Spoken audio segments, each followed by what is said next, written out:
Okay, so chapter 48 is about the prophecy against Moab, and chapter 49 is about the prophecies against Ammon. Now, the Moabites and Ammonites, let's just take it back, okay?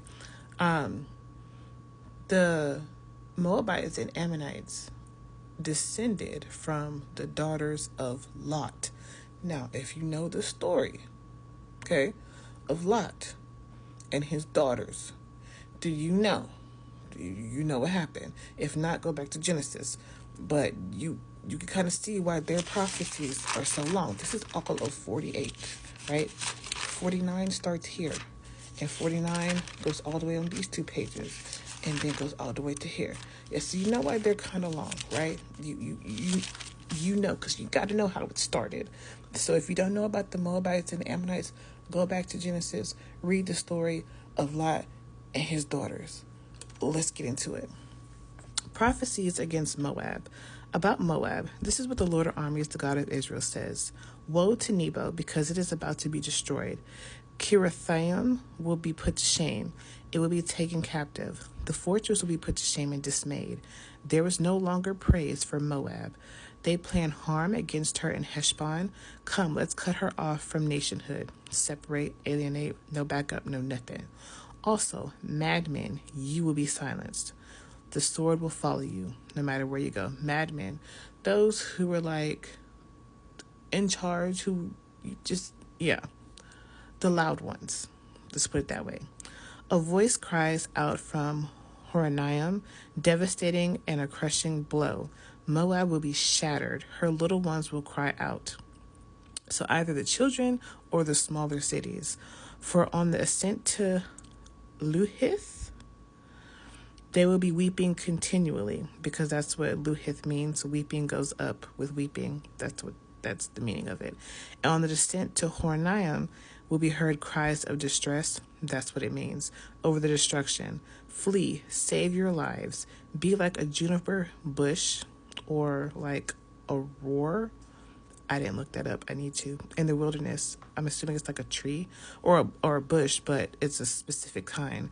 Because you trust in your works and treasures, you will be captured also.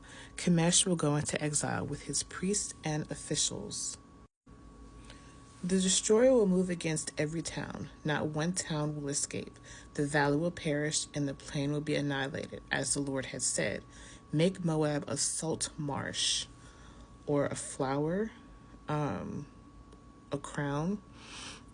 For she will run away, which is obscure, so they don't really know like what that means.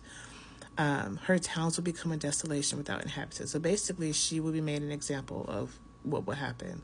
The one who does the Lord's business deceitfully, negligently, is cursed, and the one who withholds his sword from bloodshed is cursed. Moab has been left quiet since his youth, settled like wine on its dregs. So, wine over time, becomes better and better.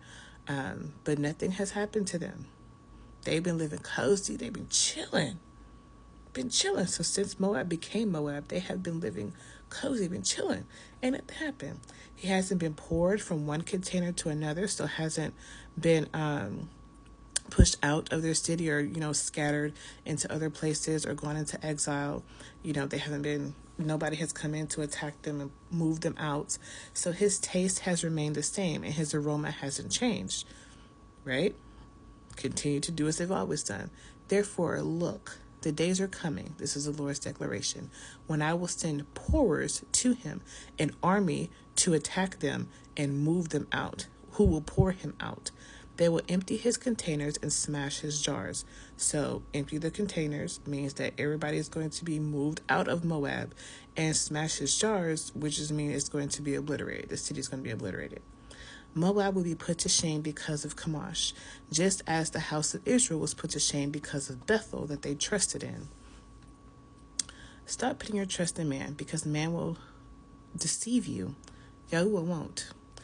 How can you say, we are warriors, valiant men for battle? The destroyer of Moab and its towns has come up, or Moab is destroyed, he has come up against its cities, and the best of its young men have gone down to slaughter. So clearly, they're not warriors.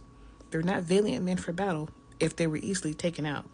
This is the king's declaration. The Lord of armies is his name. Moab's calamity is here at hand, or near at hand. His disaster is rushing swiftly, so it's going to come real fast, quick, fast, in a hurry, in a blink of an eye. Mourn for him, all you surrounding nations. Everyone who knows his name, say how mighty the scepter is shattered, the glorious staff. So a scepter is a staff.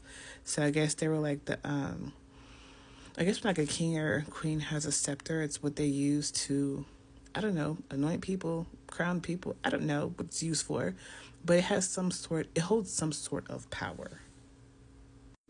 I'm going to read this a little bit, and then I'm going to end it at that, and I'll make a part 2. Come down from glory, sit on parched ground, get off your high horse, resident of the daughter of Dibon. For the destroyer of Moab has come against you. He has destroyed your fortresses.